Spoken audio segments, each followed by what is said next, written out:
So check this out. I saw this young lady had made one of these on YouTube and or Instagram, and I thought, brilliant.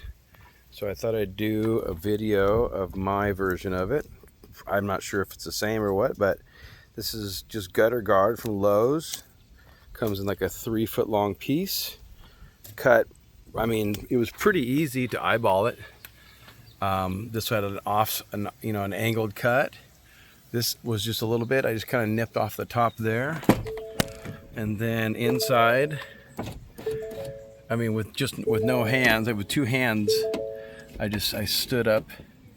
I stood up on the wheel well, or on the foot well, and see, it doesn't like that. But I mean, that's it right there. Boom.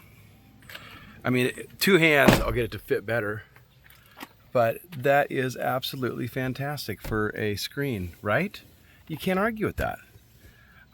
It's something you have to store and to keep it rigid. It's rather flexy, but it's metal. But I mean, as it is right now, one-handed videoing, I set that in place. Took me maybe 10-15 minutes to cut it. So it's a great trick. I think it's a fantastic hack for your van life. These things are like $150 from Van Speed or something, or one of those companies, whatever their version is, but this works just fine.